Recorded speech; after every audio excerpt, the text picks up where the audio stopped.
नमस्कार, स्वागत है आप सभी का डीडी न्यूज के इस खास बुलेटिन एक्सप्रेस 100 में, जहां हम आपके लिए लेकर आते हैं राजनीति, मनोरंजन, देश दुनिया, खेल और व्यापार जगत की सभी बड़ी खबरों को एक्सप्रेस यानी कि फटाफट अंदाज में। आपके साथ मैं हूं संध्या शर्मा। तो देखिए खबरें तेज रफ्तार से। प्रधानमंत्री नरेंद्र मोदी आज बिहार और पश्चिम बंगाल के दौरे पर रहेंगे। इस दौरान पीएम मोदी राज्य के विकास के लिए हजारों करोड़ रुपए की परियोजनाओं का उद्घाटन करेंगे। पीएम मोदी बिहार की ओंटा सिमरिया पुल परियोजना का उद्घाटन करेंगे, जिसमें गंगा नदी पर 1870 करोड़ रुपए से अधिक की लागत से निर्मित 1.86 किलोमीटर लंबा 6 लेन वाला पुल भी शामिल है। प्रधानमंत्री लगभग 1900 करोड़ रुपए की लागत से राष्ट्रीय राजमार्ग 31 के बख्तियारपुर से मोकामा तक 4 लेन वाले खंड का भी उद्घाटन करेंगे। इस हाईवे से भीड़भाड़ कम होने के साथ समय की भी बचत होगी और साथ ही यात्रियों के आवागमन एवं माल ढुलाई में आसानी होगी। प्रधानमंत्री बिहार के गयाजी में हजारों करोड़ की विकास परियोजनाओं का शुभारंभ और शिलान्यास करेंगे। इनमें बिजली, सड़क, स्वास्थ्य, शहरी विकास और जलापूर्ति से जुड़ी महत्वपूर्ण परियोजनाएं शामिल हैं। राज्य में बिजली क्षेत्र से जुड़े इंफ्रा को मजबूत करते हुए PM Buxar thermal power plant का भी उद्घाटन करेंगे। इससे बिजली उत्पादन क्षमता में उल्लेखनीय वृद्धि होगी। पीएम मोदी बिहार को नई रेलवे सेवाओं का भी उपहार देने जा रहे हैं। इस कड़ी में पीएम 2 ट्रेनों को हरी झंडी दिखाएंगे। इनमें गया और दिल्ली के बीच अमृत भारत एक्सप्रेस सेवा और वैशाली और कोडरमा के बीच बौद्ध सर्किट ट्रेन सेवा शामिल है। बिहार के बाद प्रधानमंत्री नरेंद्र मोदी पश्चिम बंगाल का दौरा करेंगे। पीएम कोलकाता में 5200 करोड़ रुपए से ज्यादा की कई विकास परियोजनाओं का शिलान्यास और उद्घाटन करेंगे। प्रधानमंत्री नरेंद्र मोदी शुक्रवार को कोलकाता में मेट्रो रेल परियोजनाओं का उद्घाटन करेंगे। इस दौरान 13.61 किलोमीटर लंबे नवनिर्मित मेट्रो नेटवर्क का उद्घाटन किया जाएगा और इन मार्गों पर मेट्रो सेवाओं का शुभारंभ किया जाएगा। PM Modi Jessore road metro station जाएंगे, जहां वो जेसोर रोड से नोआपाड़ा जय हिंद विमानबंदर मेट्रो सेवा को हरी झंडी दिखाएंगे। इसके अलावा वीडियो कॉन्फ्रेंसिंग के माध्यम से PM Modi Sealdah explained metro सेवा और बेलीघाटा हेमंत मुखोपाध्याय मेट्रो सेवा को भी हरी झंडी दिखाएंगे। इंफ्रास्ट्रक्चर को बढ़ावा देने के लिए प्रधानमंत्री 1200 करोड़ रुपए से ज्यादा की लागत वाले 7.2 किलोमीटर लंबे 6 लेन एलिवेटेड कोना एक्सप्रेसवे की आधारशिला भी रखेंगे। कोना एक्सप्रेसवे के जरिए हावड़ा और आसपास के ग्रामीण इलाकों और कोलकाता के बीच कनेक्टिविटी को बढ़ावा मिलेगा, जिससे यात्रा के समय में बचत होगी और क्षेत्र में कारोबार, वाणिज्य और पर्यटन को महत्वपूर्ण बढ़ावा मिलेगा। उत्तर प्रदेश के सुल्तानपुर जिले की एमपी एमएलए कोर्ट में राहुल गांधी के खिलाफ चल रहे मानहानि मामले की आज सुनवाई होनी है। पिछली बार साक्षी के नहीं आने से सुनवाई टल गई थी। केंद्रीय गृह मंत्री अमित शाह केरल के कोचीन में भाजपा केरलम राज्य नेतृत्व बैठक को संबोधित करेंगे। केंद्रीय गृह मंत्री और सहकारिता मंत्री अमित शाह तमिलनाडु में कन्याकुमारी, तिरुनेलवेली, थुथुकुडी, तेनकासी, विरुधुनगर संसदीय क्षेत्रों में बूथ कार्यकर्ता सम्मेलन को संबोधित करेंगे। उपराष्ट्रपति चुनाव 2025 के लिए दाखिल नामांकन पत्रों की जांच रिटर्निंग ऑफिसर और राज्यसभा के महासचिव द्वारा आज की जाएगी। केंद्रीय मंत्री अर्जुन राम मेघवाल दिल्ली के स्कूलों के लिए 57वीं युवा संसद प्रतियोगिता 2024-25 के पुरस्कार वितरण समारोह की अध्यक्षता करेंगे। दिल्ली एनसीआर में आवारा कुत्तों को पकड़कर शेल्टर होम में भेजने के मामले में सुप्रीम कोर्ट आज आदेश सुनाएगा। 2 जजों की बेंच ने एक मीडिया रिपोर्ट का संज्ञान लेते हुए ये आदेश दिया था। प्रयागराज को एक और अमृत भारत एक्सप्रेस मिलने जा रही है। दिल्ली मार्ग पर अमृत भारत एक्सप्रेस ट्रेन का आज किया जाएगा उद्घाटन। प्रयागराज के लिए अमृत भारत एक्सप्रेस के उद्घाटन समारोह में यूपी सरकार के उप मुख्यमंत्री केशव प्रसाद मौर्य और कैबिनेट मंत्री नंदगोपाल गुप्ता नंदी समेत कई सांसद मौजूद रहे। न्यूयॉर्क स्थित संयुक्त राष्ट्र में भारत के स्थायी प्रतिनिधि राजदूत पी हरीश और म्यांमार में भारत के राजदूत अभय ठाकुर ने थल सेना प्रमुख जनरल उपेंद्र द्विवेदी से की मुलाकात। थल सेना प्रमुख से हुई मुलाकात में चर्चा विभिन्न शांति अभियानों में भारतीय सेना की वर्तमान भूमिका और योगदान, दक्षिण पूर्व एशिया में भू रणनीतिक विकास, भारत म्यांमार संबंधों को मजबूत करने और सैन्य एवं कूटनीति के माध्यम से शांति एवं स्थिरता को बढ़ावा देने पर केंद्रित रही। भारत सरकार के प्रधान वैज्ञानिक सलाहकार प्रोफेसर अजय कुमार सूद ने नई दिल्ली स्थित राष्ट्रीय कृषि विज्ञान परिसर में राष्ट्रीय पादप स्वास्थ्य पहल पर चर्चा के लिए 28वीं प्रधानमंत्री विज्ञान प्रौद्योगिकी एवं नवाचार सलाहकार परिषद की बैठक की अध्यक्षता की। बिहार में एसआईआर को चुनौती देने वाली याचिकाओं पर आज सुप्रीम कोर्ट में महत्वपूर्ण सुनवाई है। जस्टिस सूर्यकांत और जस्टिस जयमाल्या बागची की बेंच में ये मामला चल रहा है। इससे पहले पिछले सप्ताह 3 दिन लगातार सुनवाई के बाद अदालत ने एक अंतरिम आदेश दिया था, जिसमें कहा गया था कि निर्वाचन आयोग उन 65 लाख लोगों की लिस्ट जारी करे जिन्हें ड्राफ्ट वोटर लिस्ट में जगह नहीं दी गई। पटना में 2 नाबालिग बच्चों की मौत के खिलाफ स्थानीय लोगों ने विरोध प्रदर्शन किया। 15 अगस्त को लापता हुए 2 बच्चों के शव एक वाहन में मिला था। तेलंगाना के हैदराबाद में पुलिस ने यातायात प्रबंधन को मजबूत करने के लिए 50 ट्रैफिक पेट्रोलिंग बाइक और 100 ट्रैफिक मार्शल तैनात किए। कर्नाटक प्रांत रायता संघ के सदस्यों ने फसल क्षति मुआवजे के रूप में विशेष पैकेज की मांग को लेकर कलबुर्गी में विरोध प्रदर्शन किया। तमिलनाडु के तिरुचिरापल्ली कॉर्पोरेशन प्राइमरी स्कूल में छात्रों के यूनिफॉर्म पर क्यूआर कोड लागू किया गया। हरियाणा पुलिस ने अंतर्राष्ट्रीय साइबर घोटाले का भंडाफोड़ किया। फर्जी कॉल सेंटर पर छापेमारी में 85 लोगों को गिरफ्तार किया गया है। गुजरात के वडोदरा में फैशन डिजाइनिंग की छात्रा खुशी पठान ने सौर ऊर्जा से चलने वाली सेना की वर्दी बनाई।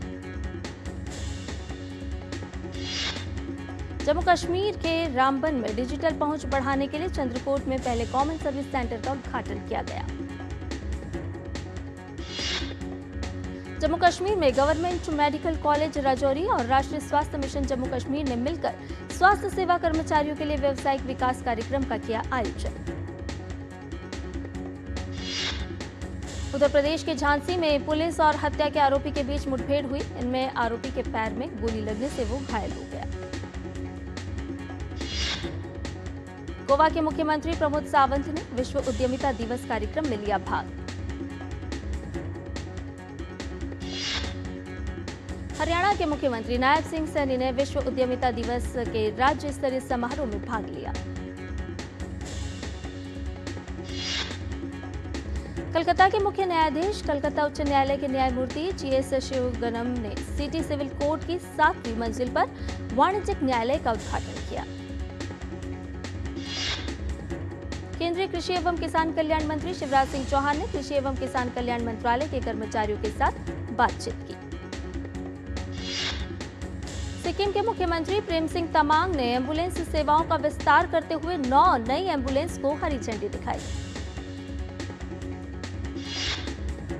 नई दिल्ली स्थित आर्मी हॉस्पिटल में अंगदान जागरूकता कार्यक्रम आयोजित किया गया। इस अवसर पर थल सेना प्रमुख जनरल उपेंद्र द्विवेदी और महिला एवं बाल कल्याण समिति की अध्यक्ष सुमिता द्विवेदी ने अंगदान के प्रति अपनी प्रतिबद्धता व्यक्त की। प्रतिबंधित भाकपा माओवादी पार्टी के 2 सदस्यों ने तेलंगाना पुलिस के समक्ष किया आत्मसमर्पण। उत्तर प्रदेश के मेरठ में पुलिस और बदमाशों के बीच मुठभेड़ हुई। भुवनेश्वर में ओडिशा के मुख्यमंत्री मोहन चरण मांझी ने हाथियों के संरक्षण पर 2 दिवसीय कार्यशाला का किया उद्घाटन। कार्यशाला में इंसान हाथी सह अस्तित्व, भोजन पानी की व्यवस्था और गांव में घुसपैठ रोकने पर होगी चर्चा। उत्तर प्रदेश के बरेली में पर्यटकों को आकर्षित करने के लिए लाल झील में नौका विहार शुरू किया गया। भारी बारिश के बाद यमुना नदी का जलस्तर काफी बढ़ चुका है। गुजरात के पोरबंदर में भारी बारिश के बाद कई इलाकों में जलभराव हो गया, जिससे लोगों को काफी दिक्कतों का सामना करना पड़ा। अयोध्या की रामलीला इस बार सरयू तट स्थित रामकथा पार्क में होने जा रही है। रामलीला का भूमि पूजन कल 22 अगस्त को सुबह 9 बजे महापौर महंत गिरीश पति तिवारी करेंगे।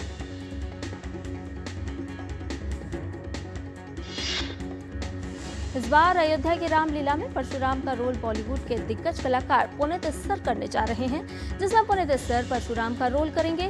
पुरामानंद सागर के महाभारत में दुर्योधन का रोल कर सुर्खियों में रहे हैं।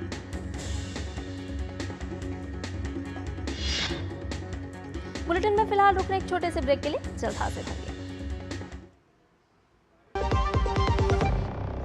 मैं हूं MDH बेसन, सुनहरे चने से बना, लेटेस्ट टेक्नोलॉजी से पिसा, अब आया हूं आपके घर, पोषण से भरा, स्वाद में खरा। बीकानेरी चने की दाल से बना सर्वश्रेष्ठ बेसन, MDH बेसन। एक और प्रगतिशील भारत तेज और चौड़े राष्ट्रीय राजमार्गों का साक्षी बन रहा है, वहीं कुछ स्थानों पर अतिक्रमण आवाजाही में बाधा बन रहे हैं। राजमार्ग यात्रा ऐप आपको सशक्त बनाता है। बस एक टैप में शिकायत दर्ज करें, फोटो को जियो टैग करें और शिकायत की स्थिति ट्रैक करें और समाधान पाएं। राजमार्ग यात्रा ऐप पर फास्ट टैग रिचार्ज और वार्षिक पास एक्टिवेट करें और नजदीकी अस्पताल, पेट्रोल पंप, रेस्टोरेंट की जानकारी भी पाएं। ओवर स्पीडिंग अलर्ट के साथ रहें सुरक्षित। राजमार्ग यात्रा ऐप पर हाईवे अतिक्रमण रिपोर्ट करें और राष्ट्र निर्माण में योगदान दें।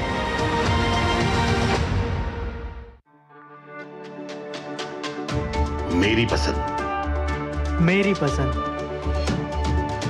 मेरी पसंद, मेरी पसंद, हमारी पसंद, हम सबकी पसंद। मजबूत देश का मजबूत सरिया हो गया स्टील। और ब्रेक के बाद एक्सप्रेस 100 में आपका एक बार फिर से स्वागत है। आइए बाकी की खबरों को जान लेते हैं फटाफट अंदाज में। जेएम की बैठक में केंद्र सरकार के टैक्स स्लैब की संख्या घटाने के प्रस्ताव को स्वीकार कर लिया गया है। बिहार के उप मुख्यमंत्री सम्राट चौधरी के नेतृत्व वाली जेएम के सामने ये प्रस्ताव पेश किया गया। इसका उद्देश्य जीएसटी में मौजूदा टैक्स स्लैब 5%, 12%, 18% और 28% की संख्या को घटाकर 2, 5% और 18% करना है। नए जीएसटी स्ट्रक्चर में 2 दरें मेरिट और स्टैंडर्ड होंगी। मेरिट में शामिल वस्तुओं और सेवाओं पर 5% का टैक्स लगेगा। कर्मचारी राज्य बीमा निगम की ओर से जारी किए गए अनंतिम पेरोल आंकड़े के मुताबिक इस साल जून में 19.37 लाख नए कर्मचारियों ने पंजीकरण कराया है। निवेश एवं लोक परिसंपत्ति प्रबंधन विभाग के सचिव अरुणेश चावला ने कहा कि भारत के पूंजी बाजार पिछले महीने $5 ट्रिलियन के आंकड़े तक पहुंच गए हैं और जुलाई में देश में डीमैट खातों की संख्या 20 करोड़ को पार कर गई है। संसद में दी गई जानकारी के अनुसार 12 अगस्त तक 30.99 करोड़ से अधिक असंगठित कामगारों ने सरकार के ई श्रम पोर्टल पर अपना पंजीकरण करवाया है। सरकार की 17,082 करोड़ रुपए की सहायता से फर्टिफाइड चावल योजना 2028 तक बढ़ाई गई। प्रधानमंत्री पोषण योजना के तहत छात्रों को पोषक तत्वों से भरपूर फोर्टिफाइड अनाजों से बने भोजन दिए जाते हैं। सरकार ने प्रधानमंत्री विकासशील भारत रोजगार योजना के नाम से रोजगार से जुड़ी प्रोत्साहन योजना को स्वीकृति दी। इसका उद्देश्य विनिर्माण क्षेत्र पर विशेष ध्यान देते हुए सभी सेक्टरों में रोजगार सृजन, रोजगार क्षमता और सामाजिक सुरक्षा को बढ़ावा देना है। केंद्रीय मंत्री हरदीप सिंह पुरी ने कहा कि सरकार प्रत्येक नागरिक की ऊर्जा सुरक्षा सस्ते दर पर सुलभ कराने के लिए प्रतिबद्ध है। सरकार और सार्वजनिक क्षेत्र की तेल विपणन कंपनियों द्वारा उठाए गए विभिन्न कदमों से घरेलू पेट्रोल और डीजल की कीमतें कम हुई है। रिपोर्ट के अनुसार इस वित्त वर्ष की पहली तिमाही में भारत की जीडीपी 6.8% से 7% की दर से बढ़ने की उम्मीद है। एसबीआई रिसर्च ने कहा कि इस तिमाही के लिए ग्रॉस वैल्यू एडेड वृद्धि 6.5% रहने का अनुमान है। भारत के नॉन स्मार्टफोन इलेक्ट्रॉनिक्स निर्यात की वैल्यू वित्त वर्ष 2024-25 में बढ़कर $14 अरब को पार कर गई है। इस दौरान देश के कुल इलेक्ट्रॉनिक्स निर्यात में इसकी हिस्सेदारी करीब 36% रही है। एक लेटेस्ट रिपोर्ट के अनुसार मेड इन इंडिया उपभोक्ताओं का विश्वास जीत रहा है। स्थानीय स्तर पर निर्मित उत्पादों के प्रति रुझान बढ़ रहा है। खाद्य एवं पेय पदार्थों में 68%, होम डेकोर में 55% और पर्सनल केयर में 53% उपभोक्ता भारतीय ब्रांड्स को पसंद कर रहे हैं। आंध्र प्रदेश के मुख्यमंत्री एन चंद्रबाबू नायडू ने अधिकारियों को निर्देश दिया कि राज्य को भारत का लॉजिस्टिक्स हब बनाने के लिए एक व्यापक योजना तैयार की जाए। केंद्रीय उपभोक्ता संरक्षण प्राधिकरण ने भ्रामक विज्ञापन और अनुचित व्यापार प्रथाओं के प्रकाशन के लिए online ride hailing platform Rapido पर 10 लाख रुपए का जुर्माना लगाया है। इस कैलेंडर वर्ष की दूसरी तिमाही यानी अप्रैल से जून में भारत ने चीन से ज्यादा अमेरिका को स्मार्टफोन का किया निर्यात। डेलॉयट की रिपोर्ट के अनुसार भारत का खुदरा बाजार 2024 के 1.06 लाख करोड़ डॉलर से बढ़कर 2030 तक 1.93 लाख करोड़ डॉलर हो जाएगा। सेंटरम की एक रिपोर्ट के अनुसार भारतीय टेलीकॉम सेक्टर ने पहली तिमाही में स्थिर वृद्धि दर्ज की। वहीं 5G अपनाने वाले ग्राहकों की संख्या में तेज उछाल देखने को मिला।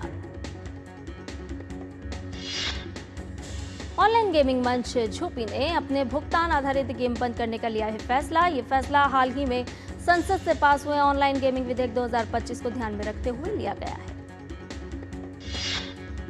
कॉर्पोरेट मामलों के मंत्रालय में सचिव दीप्ति गौड़ मुखर्जी ने कहा कि मंत्रालय विलय सौदों में तेजी लाने के लिए प्रक्रियाओं को सरल बनाने के साथ अन्य कदम उठा रहा है। कर्मचारी भविष्य निधि संगठन ने जून महीने में करीब 22 लाख सदस्य जोड़े, जो अप्रैल 2018 में नियमित वेतन पर रखे गए लोगों की संख्या जारी होने की शुरुआत के बाद सबसे ज्यादा है।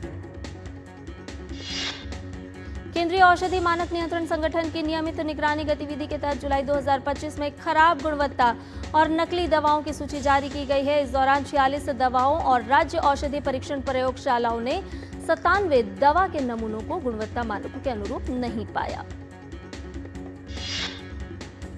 इजरायल के प्रधानमंत्री बेंजामिन नेतन्याहू ने हमास के साथ युद्ध खत्म करने के लिए सीजफायर वार्ता शुरू करने का किया है ऐलान।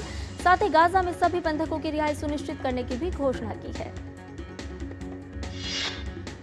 लेकिन नेतन्याहू ने ये संकेत भी दिया है कि संघर्ष विराम केवल उन्हीं शर्तों पर होगा जो इजरायल के लिए स्वीकार्य होंगे।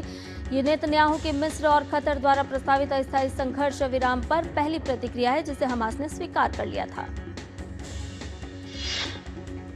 इजरायल जल्द ही वार्ता के लिए अपने प्रतिनिधियों को भेजेगा। गाजा डिवीजन में सैनिकों को संबोधित करते हुए नेतन्याहू ने बताया कि उन्होंने गाजा सिटी पर कब्जा करने और हमास को पराजित करने के लिए सैन्य योजना को मंजूरी दी है। पश्चिमी कोलंबिया के कैली शहर में हुए बम विस्फोट में कम से कम 5 लोग मारे गए और कई लोग घायल हो गए हैं। राष्ट्रपति गुस्तावो पेट्रो ने कहा कि कैली में हमलावरों ने विस्फोटकों से लदे एक मालवाहक वाहन को कोलंबियाई वायुसेना अड्डे के पास से उड़ा दिया। राष्ट्रपति ने इस हमले के लिए revolutionary armed forces of Colombia guerrilla समूह के गुटों को जिम्मेदार ठहराया है। पुर्तगाल के जंगलों में लगी आग अभी भी थमने का नाम नहीं ले रही है। पिछले एक सप्ताह में जंगलों में लगी आग से 3 लोगों की मौत हो गई है और अब तक 6,77,000 एकड़ जंगल को अपनी चपेट में ले लिया है। फ्लोरिडा वन सेवा के अनुसार अग्निशमन कर्मी फ्लोरिडा एवरग्लेड्स में फैली भीषण आग पर काबू पाने के लिए संघर्ष कर रहे हैं।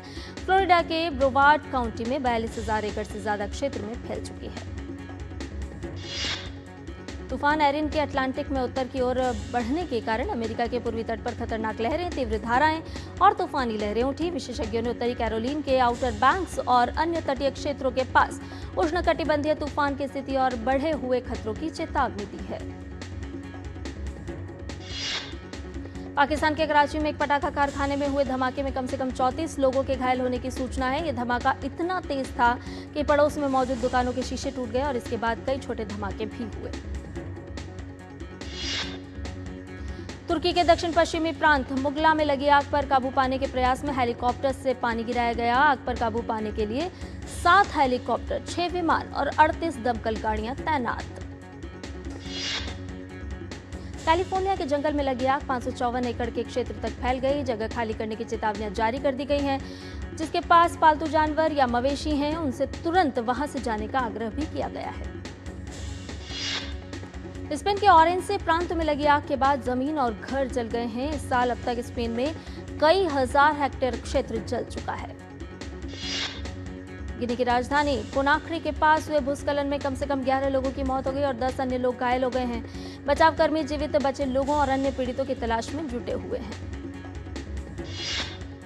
डोनाल्ड ट्रंप को बड़ी राहत। न्यूयॉर्क कोर्ट ने $50 करोड़ का जुर्माना किया खारिज, लेकिन धोखाधड़ी का मामला बरकरार। अमेरिकी राष्ट्रपति डोनाल्ड ट्रंप ने वॉशिंगटन में अपराध विरोधी अभियान को बताया सफल। तैनात सुरक्षा बलों से की मुलाकात।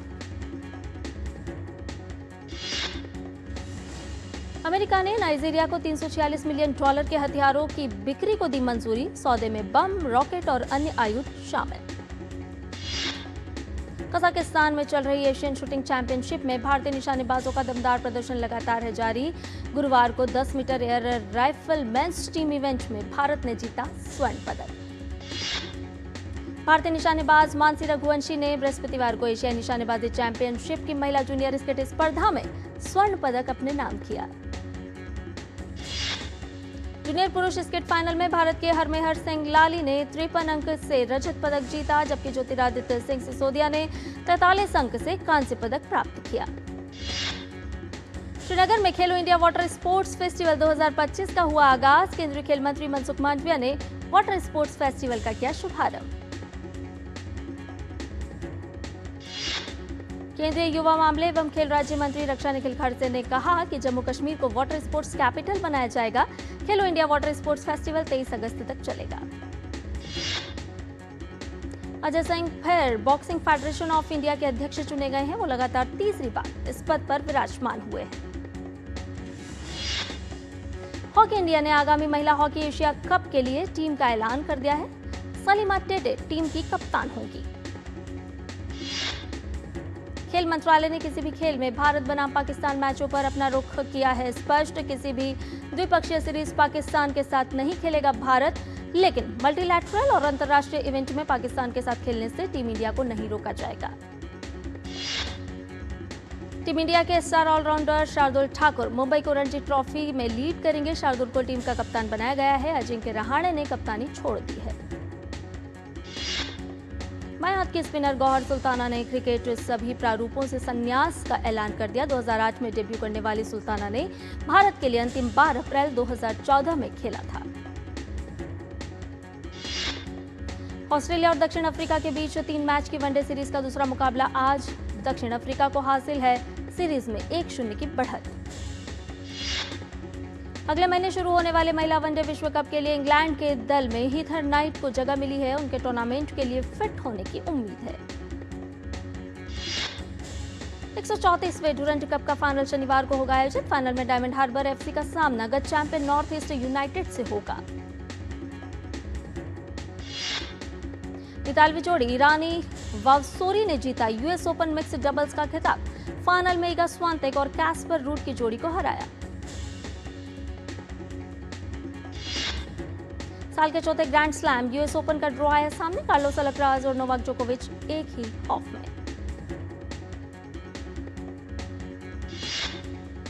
एक्सप्रेस न्यूज में फिलहाल के लिए इतना ही। मुझे दीजिए इजाजत। नमस्कार।